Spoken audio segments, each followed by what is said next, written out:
네, 대통령직 인수위원장을 놓고 윤석열 당선인 측과 안철수 국민의당 대표 협의 과정이 좀 길어지는 것으로 보이고 있습니다.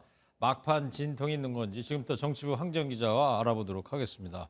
황재현 기자, 네. 인수위원장 협의 과정이 썩 매끄러 보이지는 않는데 협의 과정에서 뭔가 좀 이견이 노출되고 있는 거예요? 네, 윤석열 당선인과 안철수 대표는 어제 당사에서 도시락 회동을 했었습니다. 예.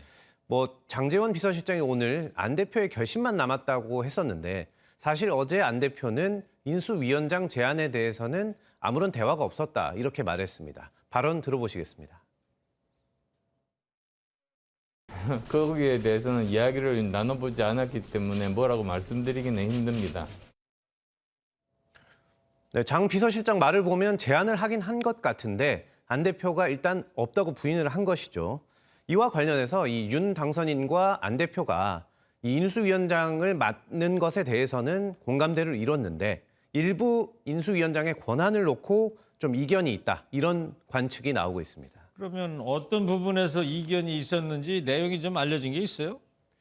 네, 이 안 대표가 이 인수위에는 인수위원 24명이 존재하는데요. 이 24명 중에 자신이 원하는 인사 2~3명을 인수위원회 선임하겠다 이런 뜻을 전했는데 네. 이에 대해 당선인 측이 아직 받아들이지 못한 것으로 알려졌습니다. 국민의힘 관계자는 인수위원 인선은 지역이나 능력 등을 보고 분배를 잘해야 하는 부분이라 굉장히 중요하다며 쉽지 않은 문제임을 우회적으로 전했습니다. 이 장제원 실장이 국민의당 측과 오늘 오후 만나서 조율한다고 하지 않았습니까? 이 부분에 대해서 조율을 할 것으로 보이는데 아직 결과는 나오지 않았습니다. 네. 그 인수위 몇 명을 인선하려는 안 대표의 의중을 그게 뭘까요? 그러니까 본인이 인수위원장을 맡게 되더라도 허수아비 위원장은 되지 않겠다 이런 의지로 해석이 됩니다. 예. 안 대표는 이 장제원 비서실장 등 이른바 윤핵관들의 강력한 영향력 이게 무서울 수밖에 없습니다. 때문에 우군 몇 명을 인수위원으로 데리고 가야 인수위 운영 과정에서 이 윤핵관에 대한 견제 장치를 마련할 수 있는 것이죠. 실제 안 대표는 윤 당선인과 어제 만났을 때도 실권이 있는 인수위원장을 강조를 했고 윤 당선인도 이에 동의했던 것으로 전해졌습니다. 국민의힘 일각에서는 안 대표가 인수위원장을 맡는다면 인수위원회 경우에는 당선인이 전권을 가지고 임명하게 해야지 안 대표가 너무 욕심을 내는 건 아니냐 이런 지적도 나오고 있습니다. 그렇군요. 그러면 내일 발표가 될 것이다, 인수위원장. 그러면 혹시 내일 안 되는 건가요, 혹시? 사실 그렇지는 않을 것 같다 이런 분석이 중론입니다. 왜냐하면 이미 당선인과 안 대표가 공동정부 인수위원장에 대한 공감을 했고 국민의힘이 지금 속도를 내고 있기 때문에 첫걸음부터 사실 틀어지는 모습을 보이면 안 되지 않겠습니까? 그리고 국민의당에서도 처음부터 대립각을 세울 필요는 없다 이런 말이 나오고 있고요.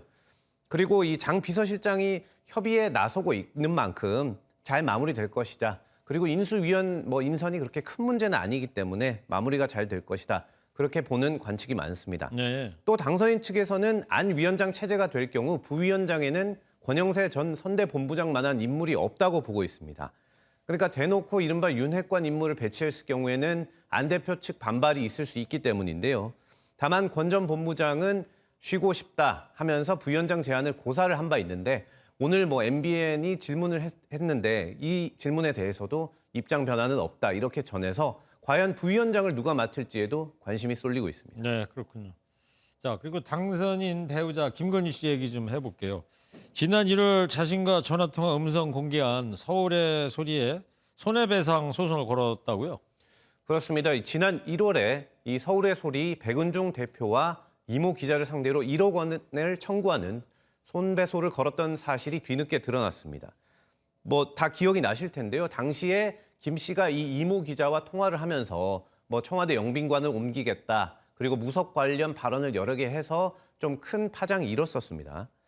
이 김 씨는 불법적인 이런 녹음 행위와 법원 가처분 신청 취지를 무시한 방송으로 인격권과 명예권에 중대하게 침해를 당했다고 이 소장을 낸 이유를 밝혔습니다. 이에 대해 유튜브 언론 매체인 서울의 소리 측은 오늘 입장을 내고 언론 탄압과 정치 보복이 현실화되는 것 아닌가 이런 우려를 일으키고 있다고 주장했습니다. 네, 잘 들었습니다. 뉴스쇼죠. 황재현 기자였습니다.